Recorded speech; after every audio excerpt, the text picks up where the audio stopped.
നേരം വെളുത്തപ്പോഴേ ഞാനും ഈ അടുപ്പും തമ്മിലൊരു യുദ്ധം നടത്തിയിട്ടാണ് ഈ അടുപ്പ് ഇങ്ങനെ കത്തുന്നത് കേട്ടോ.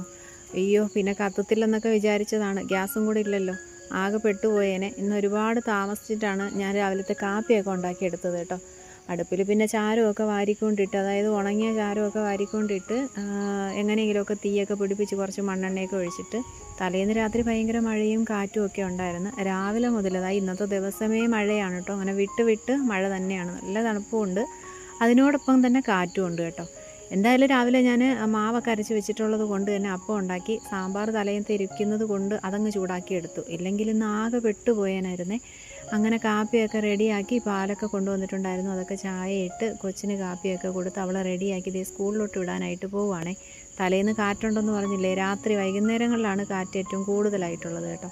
അപ്പം കുറച്ച് വിറകൊക്കെ കിട്ടി. ഞങ്ങൾ ഇപ്പോൾ 2-3 ദിവസം കൊണ്ട് ഇത് തന്നെയാണ് സ്ഥിരം പണി, വിറക് പറക്കാൻ പോകല്. ഞങ്ങൾ മാത്രമല്ല കേട്ടോ, അപ്പുറം ഇപ്പുറമൊക്കെ ഉള്ള വീട്ടുകാരെല്ലാം ഇങ്ങനെ ഇറങ്ങും. കാറ്റും മഴയൊക്കെ ഉണ്ടെങ്കിൽ വിറക് പറക്കലാണ് ഞങ്ങളുടെ ഒരു വിനോദം എന്ന് പറയുന്നത് കേട്ടോ.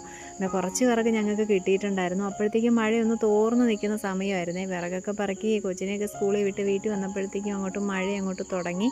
നല്ല മഴയായിരുന്നേ. അപ്പോൾ ഇതേ മീനൊക്കെ കൊണ്ടുവന്നിട്ടുണ്ട്. കിളിമീനാണ് കേട്ടോ. അപ്പോൾ ഇതൊക്കെ വെള്ളത്തിലിട്ട് വെച്ച് മഴ ഒന്ന് തോർന്നപ്പോൾ ഞാൻ ഇറങ്ങി മീനൊക്കെ വെട്ടി തേച്ച് കഴുകി കൊണ്ടുവന്ന് വറുക്കാനും കറി വെക്കാനും ഒക്കെ ഉള്ളത് അങ്ങോട്ട് മാറ്റി വെച്ച്, പൊരിക്കാൻ വേണ്ടിയുള്ളതിൽ മസാലയൊക്കെ പുരട്ടി വെച്ചിട്ടുണ്ട് കേട്ടോ. അടുത്ത മഴയ്ക്കുള്ള തയ്യാറെടുപ്പാണ്. ഇരുട്ട് മൂടി കിടക്കുവാണ് കേട്ടോ. ഇന്നത്തെ ദിവസം ഭയങ്കര മഴയാണ്, ഇങ്ങനെ ഇടയ്ക്കിടയ്ക്കുള്ള മഴയാണ്. അങ്ങനെ ദേ ഞാൻ മീൻകറിക്ക് വേണ്ടിയിട്ടുള്ള അരപ്പൊക്കെ തയ്യാറാക്കി.